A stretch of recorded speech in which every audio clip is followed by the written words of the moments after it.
So, because we're all in generations and everything, would it be fair to say that we've shaped some of these issues for these kids to be fearful and worried about because of our own concern? Because we're all consumer oriented and picking and trying to scope people with all these ads and all this stuff. Yeah.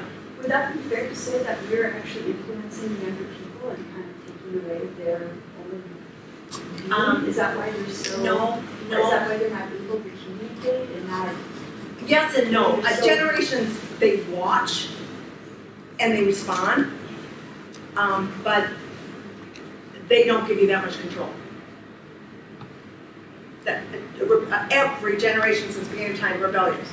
So they're gonna watch, they're paying attention, and sometimes it creates stressors in their world, but what they do with that is unique to themselves.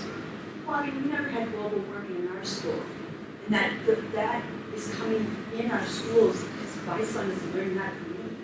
He's learning that from our schools. They're learning this stuff from what our perceptions are. Well, that's true. It's conversation everywhere, but don't give too much strength to their learning as being in a school setting. Their learning is way broader, and they pull in information from all kinds of places really fast, and they process it. And then they form their own belief systems based on information they're getting all over the place. Now, what's really interesting is that I think the Z's are better at it in terms of filtering information and understanding, because information has gotten less and less credible. It's everywhere, and some of it's just junk. I mean, they'll look at a video now or something out online, and the Z's are the first to respond, fake, Photoshop. Well, the rest of us are just sucked in, hook, line, and sinker, you know? So they're getting smarter. But every generation has things to offer, and it's the interaction between the generations that really works in this world. You know, we don't want to turn any one of the generations loose alone. But, so there's truth to what you say, but not in a control kind of way. It's a little different.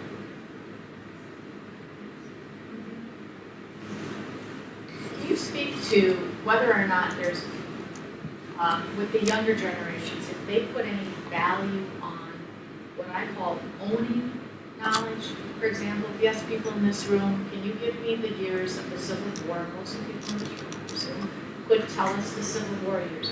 Whereas a young person would say, oh, just a minute, and they'll look it up. Things that we just own and know as facts or history or something like that, we don't have to access our phone for the answer, we know it. And yet we've learned from this generation to use that as a resource. There's value in that. But do they own knowledge? Yes. Like we It's own interesting. it, or rather than access knowledge and sort of rent it or have it come through in bites. There's layers of things that just happened with your question for me. One is, yes, they are over-dependent on their devices. If anything happened that disconnected the world at large now, they'd be lost. That's true. Owning information though, absolutely. They want to be experts. They're developing expertise. But they don't need to own it all. So they understand that information that they don't choose on their playlist to own is going to be owned by someone else, and they will collaborate to make it happen. In addition, if they choose to own it, it's going to be based on a value. And so perhaps knowing the Civil War and when it was doesn't have an immediate value to them. But there'll come a time perhaps when it may, you know, in context, but then they'll find it, or they'll find the person that can give that perspective to them. They just function with information differently. But our history and things are kind of getting twisted. I mean, the Confederate flag, if you really know what went on with the Confederate flag, it's not how it's being perceived now. There's things that they're not truth. Right. And I think I kind of going on what you're saying, kids don't know what our national capital's named after. It's George Washington, but they know who's on Jersey Shore. I mean, it's kind of sad. What, I mean, a really good issues conversation would be, okay, Xers and Millennials and Zs, you grew up on shock humor and reality TV, and now we have a presidential campaign. What you gonna do about it? And so that, there's cause and effect, but keep in mind that truth at 16, truth at 25, truth at 35, truth at 50 evolves, and value systems evolve, and the ability to connect dots and do analysis within your brain evolves. And so does a lack of truth around a Confederate flag, for example, have deep meaning for how it impacts their life now? They don't value necessarily diving deep to the core of that information. There might come a time where they have a friend who makes it an important conversation, and then they will go deeper. Or they will gain information from that friend. The ability to pass on perspective, where we stand in our generational story, from one to the next, that's unrealistic. You can gain appreciation and understanding, and you do that with maturity. Because everybody in this room, we're still working on it, which is the whole point of this talk. You spend a lifetime understanding others and appreciating differences and understanding self. But to expect that where you stand in all of that, in your perception, in your understanding, whatever, to be able to take that and hand it to someone who is standing different. Not doable. Not doable. Nor do they actually value that anymore. It's the exchange of ideas, it's the collaboration, it's the younger generations really get that sense of appreciating that you stand different and hearing where it is and then saying, but this is where I'm standing. I feel good in where I'm standing, and I expect that appreciation from you. That's that equality thing. Hard to swallow with teenagers, I'm sorry, but been there, done that. So I'm not going to, that's an idealistic view, but at the same time, you do need to step back and get their perspective, because it's a different perspective than it was when you were their age. But never once did the Xers pause and think, I will own the world problems. Never once. I will make it good for me. That was the answer. Now keep in mind, I'm not looking and saying, that was you. Always, those are the lies. That must have been a lie. That's a good answer there. But you can see that even though it's generalizations and truths, trends, it's there. It's just so there. So the most fun I had was I did a large presentation of this to the North American Media Producers Association. So it's people who do films and people who do whatever. And did the whole thing on the stories of the time. It's just phenomenal when you look at that. Even just the portrayal of children. When was the first evil child in a movie? It's funny, it was the Bad Seed, back in 1950. So the boomers were the first one that saw an evil child. But it wasn't the children that fixed it, it still was the adult. Now if there's an evil child, it would not be the adults that would fix the situation. It would be theirs. And there'd be no adults in the whole film. What's the generation before the traditional? I don't know. They didn't, there really isn't. It's the most written about, the most researched generation is the Millennials. Yeah, but if you look at the cycle, it would follow that before the traditionalists, would have been another high one that would be just like the Zs. No, that's not true. It would be, if you just look at the cycle and see how it goes down. But the fact that we are standing now with the Zs that are like the traditionalists with a ton of technology. But anyway, No, if you need to leave, feel free to walk away. I'll answer questions for a while if you want, but. Is it true that the millennials, their general mindset, not all of them, are not embracing marriage, and they don't particularly want to drive, if they want to take mass transportation? I mean, that's what I'm hearing from parents that have millennials. I don't, but the parents that I've been talking with, I'm just like, blows my mind, you know? Yeah, this is the thing that you have to take all the things and rearrange the values. Z's are the ones that are very institutional. So they will embrace. They embrace institutions and marriage and all that, but millennials, their greatest stressor is financial security. That's their greatest stressor. And they don't think of career, they think of what am I gonna do first? Because they don't believe any job is gonna last. Okay, so they view things really differently that way, so they're not going to get married until they've taken care of this whole financial security thing. Or buy a house. Or buy a house, or God forbid you have a reception, you know, that you don't pay for, you know, it's like we don't get married because we can't afford the party. But this is, you know, and so we like to stand in our previous generation's judgment of this value system and say bad, bad, bad, bad, bad. But in actuality, from their perspective, you have to appreciate where they're coming from and understand that it is not a true, it's not a definition of their value of marriage. It's much more a definition of their fear of financial insecurity. So I'm going to a wedding April 2nd of a strong millennial where his two kids are the flower children. And they're getting married. They've been together forever and ever and ever, you know. But I think if they had gotten married, she would have lost her student loans and could have finished school.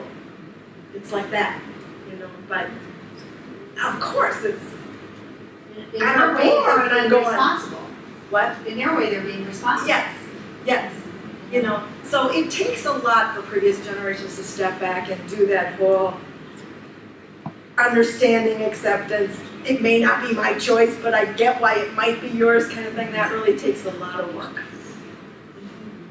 I had an interesting thing, because you know, when our kids are getting ready to go off to college, there's such an emphasis on, well, what do you want to do? And it's like, I think there's such a pressure on our children to have an idea of what they want to do, because you want to go to the college that specializes in that, et cetera, et cetera. So one thing I feel very sad for this generation is a tremendous amount of competition and pressure on them, you know, at such an early age.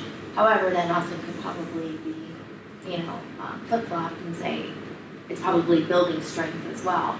However, They are. yeah. However, it was interesting because my son is very strong in science, and he's got kind of extrovert personality. So I said, oh, don't go into medicine because you don't know what's going to go on with all Obamacare stuff and all that. So financially, the security. Spoken like a true hovering parent. But the interesting thing is, I said medical sales, right? Because that was the big thing. Well, it was very interesting because in speaking to somebody that I know that's in medical sales, and he's older than me, so he would be in the boomers. The boomers. Yeah, I'm the cusp of boom. But anyway, he said that his CEOs and CFOs, and I was shocked by this, no loyalty or anything, they are all 40. The CEOs, so they're all younger than him. They don't promote from within, he used to handle large territories, he hands like 300 people, and he's been with the biotech industry for many years, you know, very secure job in the past, right?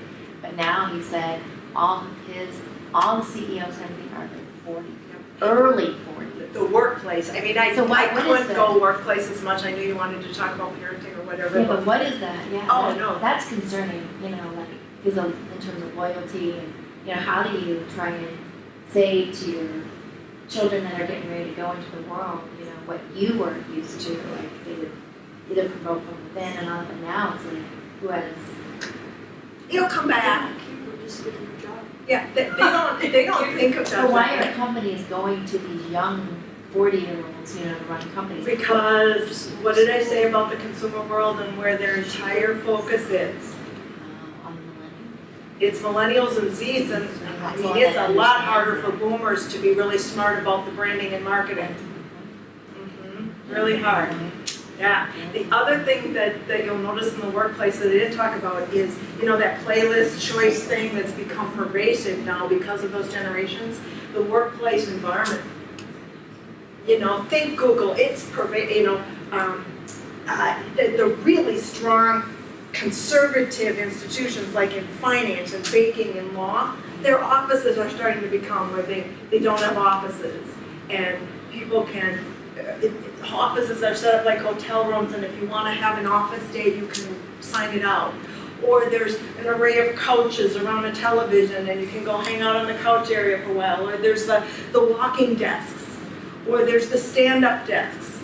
Or it just is a completely different, because it's not about, and here's your cubicle, and yeah, set up some of your family pictures and it's your space. It's about, what kind of space do you want today? It's the playlist of spaces. But I run a technology company. I'm surrounded by 20-something geeky programmers. It makes for very interesting conversations about appropriate dress. But the thing that is interesting is, as much as we offer choices in a very casual and just what they'd expect in that kind of an environment, they will declare their spot on the couch. People are people. There's some people that like a lot of change, and there's those who like a lot of routine. And so I have one spot on one couch that has been defined by that particular programmer, and everybody knows that that's his spot. And he probably will not have much of a playlist. But that's not about generation, that's about personality and psychology and all kinds of other stuff. And then my last question is, how do we help this generation in terms of helping them make future choices when we're from a different generation? You know what I'm saying? Question, listen, and equal interest. They want to hear what you have to say, but you don't actually tell them. But it's a really tough skill to be, the skill of questioning. You bring them to problem solving on their own by asking questions and laying out scenarios and giving choice. But don't tell. That's constant. Yeah. Yeah. That's really interesting what you had pointed out. My background is finance, and I work in college, or all men oriented. Now I work in human arts, and I'm right in the middle of all these people. And the people that are older are real angry because we're women and we're not, they go to malls and we're not, oh, you were so wonderful and great. And we have these younger women coming in who don't care about anything. They don't understand that there's a system to do things. If they just want the glory and they don't have to do the work, and they're going to be equal with you. All of a sudden, even though they're not even following the system, they don't fill out the paperwork right. They don't, it's really tough to be right in the middle of both of those. I'll never forget the first time I was superintendent of schools, and I was a female broken into a male world, so I was very humble in that role because I was navigating a political minefield. But ultimately, I'll never forget the day I picked up the phone and one of our brand new teachers just reading out, just like this, and every part of me had to stop from saying, and how long before you actually have tenure? I mean, it was like every part of me wanted me to go the traditional route and say, who do you think you are? Exactly. That was classic millennial. Classic. Because, came in, I am the greatest teacher that ever existed, and I'm going to just let you all know and let you all benefit from my wisdom. It's almost like age discrimination too. We're kind of, we had a computer system change. And so, who knows, things, we didn't grow up in computers. They weren't understanding that, older people need a little bit. Oh yeah, no, and they consider previous generations to be the most efficient thing here. Inefficient, totally inefficient. What do you do with that movement? How do you approach that? you know, I don't think we're talking generations now. I think we're talking about generational impact on developmental age. Because I think the era of the 20s in every generation is the I know it all. That's a very self-absorbed age in human development is the 20s. And then life knocks you around a little bit, you become a little bit more, 30s gains a little bit more depth. But I'm still working on putting everything in perspective in my own life. You know, it's some of that too. So, Because they weren't beaten as children. basically what you're saying is that you never were an obnoxious 20-year-old, and I would challenge you at that, because I'm sure your parents would speak differently. No, that has changed, and that's that equality thing.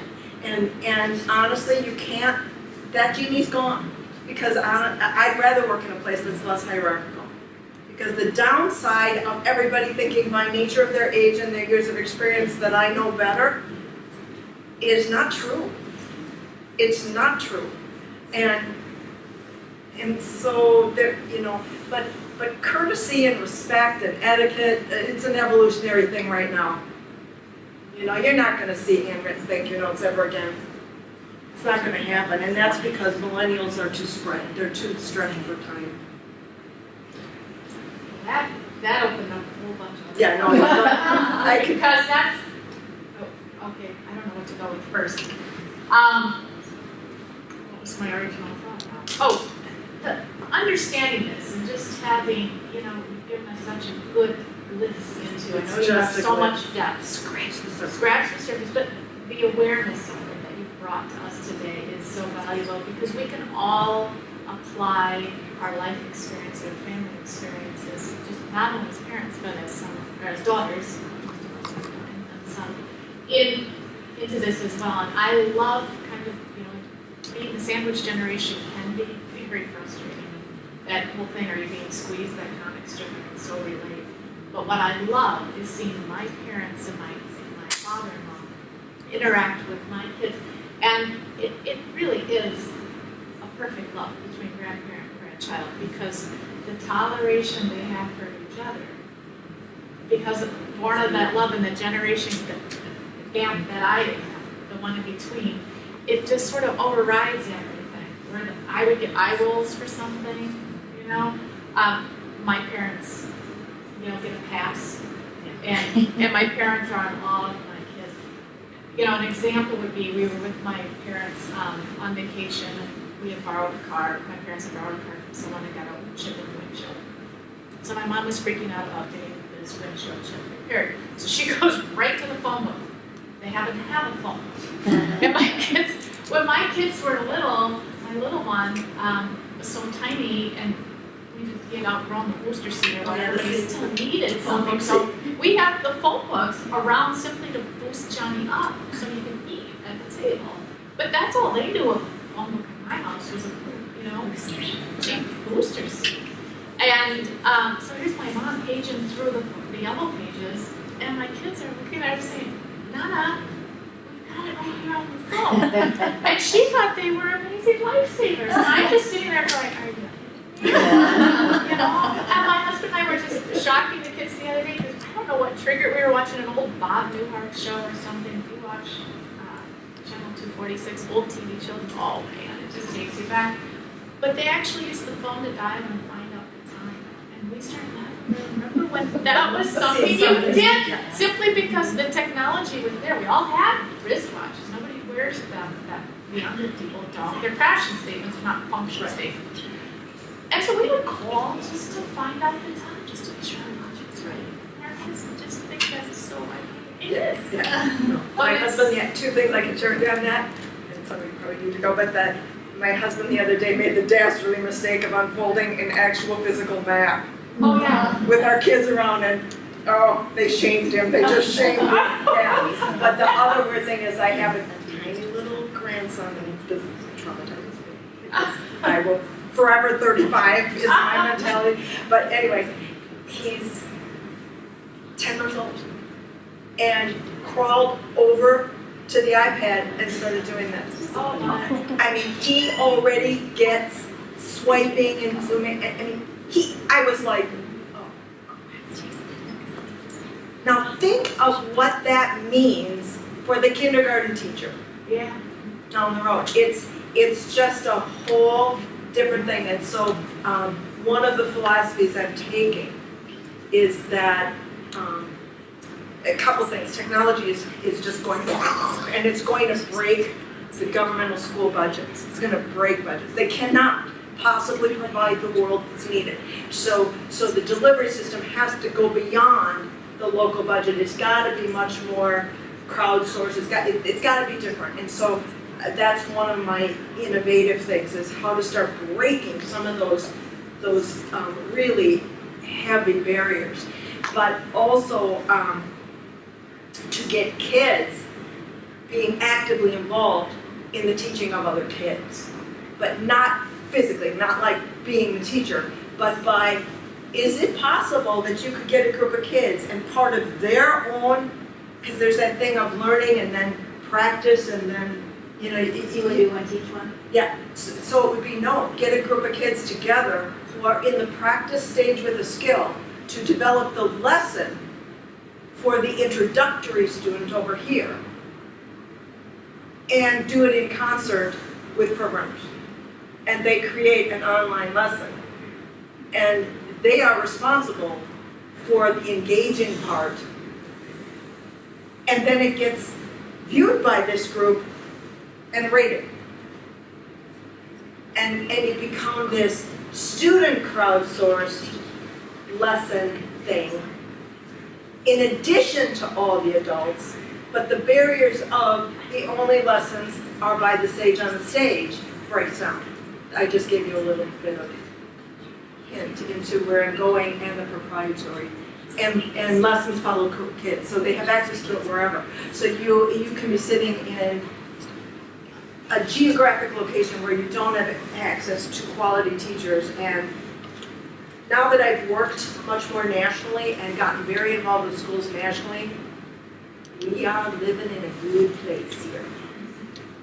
Tremendously amazing place for quality of life and education and medicine.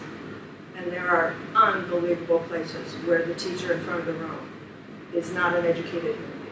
You're talking about Minnesota? Yeah. I'm from Texas, and we were ranked 49th in our public school system when I went there. But Texas So you used to guys- rule the world. If you could get me going, because We right, do, we don't do. get me going because the whole concept of Common Core and standards and all of that is over here, because it's the most misunderstood thing on the planet right now. Really, really, the most misunderstood thing on the planet. There have been standards since the beginning of time. If we don't get them defined in some way, but I agree they should be local, but they need to get defined, because Texas used to define them for all of us. And worse than that, it wasn't Texas, it was the textbook companies. So standards are nothing more than what students should know and be able to do. That's what they are. It's a roadmap. What students should know and be able to do. Used to be the textbook companies would decide that and create chapters around that.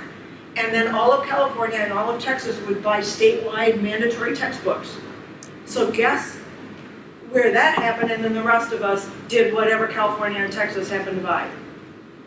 That's the way, and then it went back in the 60s to where it was more like the independent contractor that was the teacher, and what students should know and be able to do was whatever that teacher decided to do within the four walls of that classroom. And then it just has evolved, and now it's really focused on whatever the test companies decide to make questions around. Yeah, so I'm a real fighter for what we need to do about this roadmap My thing. question, with all the standardized testing, how come kids are graduating from college and they're not upgrading? They're not capable of. Because testing doesn't teach anything. Testing doesn't measure. I mean, testing works for the school smart person. There's a lot of ways to measure skill. The other thing is that, we really need not to go down this road, because now you're really into my bailiwick, and it's a whole nother thing. You should come The, back. the concept of future and education and where it needs to go, and you can see, I strongly and deeply love and value education. I really appreciate our schools. Schools are not going to vanish, because schools have the important role of custodial care of the youth while all the adults are productive. That's not gonna change. In addition, there's a socialization aspect to it that's hugely important. I really love kids, deeply, all of them, and want to understand and remain forever young and connected. But I tend to be a bit visionary. I connect dots. It's the way my brain works. I can see lots of different things and then the dots just do this thing. And then I'm like, see? Don't you see it? And then there's, and so I get that. And that's where my life has taken me. So when I was in the role of superintendent of schools, it was a great job. It was a great job, but I didn't fit, because I was a little bit too visionary. I tend to be a little ahead of my time. I did great in a rapidly changing environment, but I also was the first female in the particular arena, and that wasn't a great thing either. Yeah. So where do you think it's going?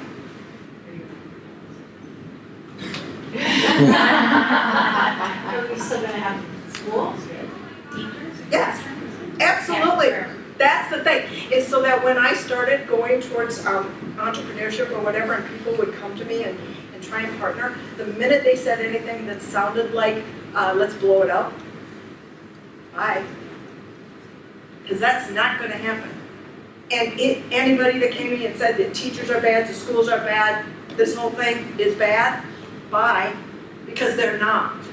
What I will tell you though, is schools are not as good as they could be because they are very limited by self-imposed structural confinement. And you can't walk into a kind of historical concept was, all right, teachers really were all about the overhead projector for years and years and years, and lecture. You don't get to walk into a teacher's room and say, you don't get to lecture anymore, and by the way, I'm taking your overhead projector. Have fun! That's not the way change works. That's not the way it works. So we need to move from sage on the stage to guide on the side, a lot of personal responsibility and accountability, a lot of self-directed, a lot of playlists, and roadmaps and all of that. But we can't just walk in and say, self-directed learning, individualized classrooms, and we've been trying to say it for 15 years. But if you look at what's coming out in technology, and now you'll get my passion, every bit of educational technology that's coming out is geared to support education the way it was in 1995. Which is what? It's all about taking exactly the way teachers have always worked and digitizing it. It is not about taking the whole structure and making it more like the world that kids are living in their heads. So it's playlists and swipe and swim and 4D and all of the things that I've been talking about, and then a kid comes into kindergarten and it's sitting in that chair. It's still very, and this is what we're going to learn today, and oh, by the way, this is how we're going to learn it. And that doesn't equate. No, it's the way it's always been. It's the way it's always been. So if you stand in front of a group of educators and say, we need to be about personal choice, we need to be about individualized learning, we need to be about they're all like, yeah. But there's no possible way to make that happen without structures and tools and ways to support that. And so, and nobody's working around that. The other thing that's happened is all technology has become apps. So if you look at the companies that are forming for educational tech, it's the app of the day. And schools are getting overwhelmed. It looks like a polka dotted environment. Okay, so you got this little Pac-Man thing going on where schools will go, okay, I'll pull this one, I'll pull this one. It's extremely disconnected. It does not create what is called curricular alignment. It's just, and so they're actually starting to back off and say, okay, we've got these 5 things, let's just stick with them. But they are very not working, they are not forward thinking, and they reflect education past, and yet the generations are just You're familiar with the structure of medical schools today? Yeah. So the first 2 years are basically classroom, the last 2 years are clinical. So my children, the way they're doing it now is they almost never attend lecture. They watch all their lectures, they're all filmed, so they watch them, they have the PowerPoint and listen to it, and they watch them sometimes double time. And then they have a textbook, and they devour the textbook, because they have to learn all this material for that step 1 test. It's the flipped classroom. You do the tedious stuff at home and you do the interactive stuff at school. That's the flipped classroom. That's a really good evolution in education, is the flip. They have adopted it like overnight. Yes. That's how you go to medical school? Right. But almost every school now has what's called a learning management system. It's the kind where where you can put your lessons online, you can send emails, you can hand in assignments. It's the learning management system. I actually know a way that schools could make it all happen, make it much more individualized, and they could get rid of it. It's a mega, many thousands a year that they spend on learning management systems that they could just get rid of it. They don't need it. They don't need it. Is this implemented already somewhere? So how far away are we from that? I It, It, that's where it's at. I'm either going to end up with this is a whole other topic. I can't go there. Okay. This is that advisory group will get to learn it, and I would be more than happy to talk about it, but I'm a unique person because of my background, very eclectic, unique. I know that even though all of the entrepreneurial world is young, and in technology, pretty male, that I don't, one of these things is not like the other. That happens every time I walk into one of these meetings. But I know that it's going to take every bit of my skill and ability to pull it together. But it also, I can't do it alone. I need champions. And schools are very nurturing. They're very emotional environments, and they're very cautious. So one of the interesting things is it needs innovation desperately. But the very first thing when I talk to a school, they say, who else is using it? And so one of my tweets was, if the first response to innovation is who else is using it, how will there ever be innovation? It's a major problem. So you have to develop a trust feel so that they're not afraid, and you don't get to start in St. Paul and then grow your business. You have to find 1 to 3 innovators in every little part of the country who are the trailblazers. Get it started, and then the first adopters will say, oh, look what they're doing, and then gradually.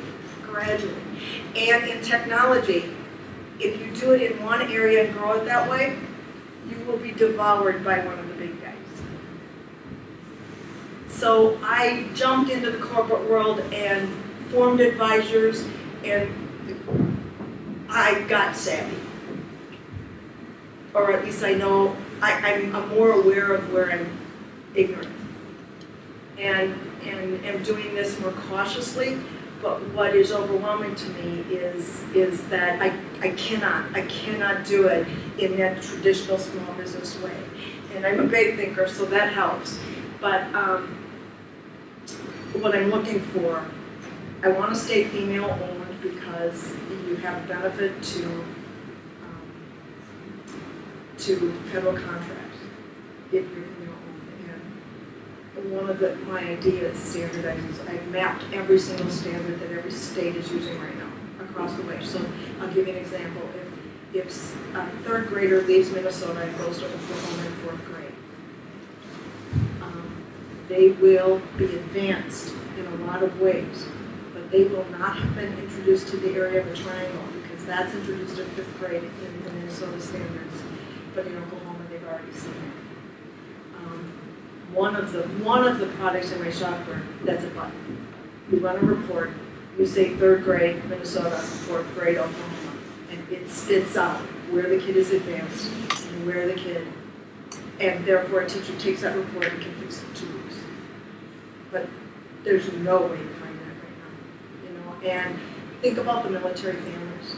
The number one complaint by military moms is the curriculum gaps with all the mobility, because that's called scope and sequence. So when people stand up and say, local control, local standards, you can imagine my head just goes, because it's not like kids get in their neighborhood school, grow up there, stay there and work. No, I mean, there's got to be some semblance of order, not by a top-down mandate of what it should be, but much like the e-records in hospitals, you know?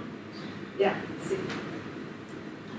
So you get me going, my brain goes in a lot of ways, and it's just an interesting time. Well, I'll bring you back to something else that's bugging me, the thank you note.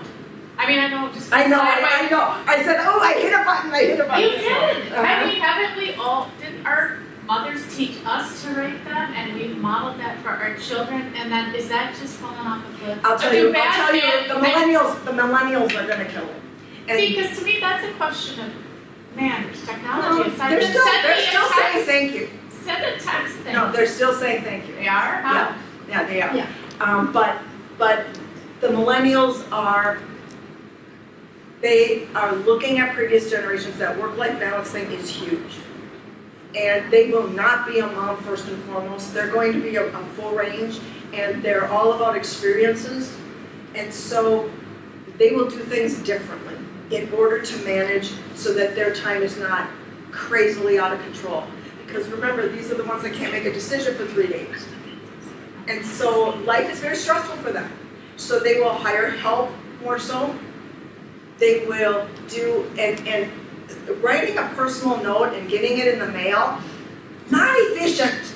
Not efficient. My IT staff do not know how much a stamp costs. Because they Exactly. never mail a letter. Right. They do everything. Right. I'm like, you're 35 years old. But birthday greetings are Facebook now. Yeah. Birthday greetings are Facebook. Thank yous would be text. My college just did a neat thing where they matched alums with the freshman class. And they asked alums to adopt a freshman for a Valentine's care package. And they gave us, they connected us, they matched us with the current student, either through our major, some shared experience, our major, our home state, something like that. So we got a connection with the student. And then we were to spend up to $20 on the nice care package. Kind of a nice idea, right? But they said at the beginning, don't expect a thank you. But do include, in case they're so inclined, do include your home address. Like they wouldn't even take the time to put something in the mail. And your email address. And your cell phone if you're comfortable so that they can text you. But don't expect anything. And I had a connection with these two students, and I wrote a really nice note, and I explained our connection, and we were matched up, and I didn't expect a thank you, and I didn't get any. But part of me's like, huh. I do a I bet their generations mothers talk. taught them. I do a social norms generations talk, and usually the funny thing about what's happened, and it's an evolution, and I think the Z's will help with this. I think the Z's are going to be better at this. The mode of communication has changed. The mode and method of communication has changed. The written word is different, okay? The underlying reason to communicate has not. And so I think it is absolutely imperative that we retain the value of thank you and let go of the mode and method. But the millennials, a lot of the millennials, by grabbing new method and mode, dropped purpose. It's And manners. they have also, they're self-absorbed. Manners should still They're the matter, chosen kids. People regardless should be thanking us for very existence. I mean, you can see it. You can see it.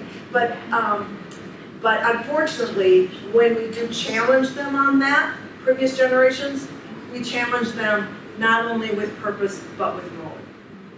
And then it doesn't go anywhere because you're never going to get them to revert to the previous modalities of communication. communication, it's not gonna happen. But here's mine, now you're gonna get me on mine. Millennials and Zs, these phones are attached to them like a third appendage. It's with them all the time, they're looking at it constantly, you know? So the concept of a not returned phone call has whole new meaning than it used to. Significant difference. So I know for a fact, if I called 3 times and did not get a call back, I'm being rejected, I'm being screened, I'm being ignored. Right. And I am getting an emotional response to that. I don't know how they see it yet. We're still doing this dance on this. Part of what I'm feeling is true, but it's not about judging them. It's gonna be about a conversation of, here's what it means to me, what does it mean to you? And I guarantee you, the millennial response will be, I know, I was just really busy, whatever. I forgot. Give me a break. You have It's no right in your hand problem. already. Yeah, you have no problem with communicating with, but it's the peers, Phone call anymore, it's just all text. well, even a text, I mean, even the I'm busy, Mom, I'll get to you later. Yeah, no, you know, but it's the concept of peers over family. It's the team thing. Millennials are tough in that way, I would agree. But it also, you know, what we have to know is that we've created them. With our hovering and our protectiveness and our trophy and our busy and all of that, you know, we get to own. You know, it's like I really pride myself on raising independent children and taught them independence and taught them, you know, that kind of thing. And that was an important part of parenting for me. And darn, in the end, what did I get? 3 independent children.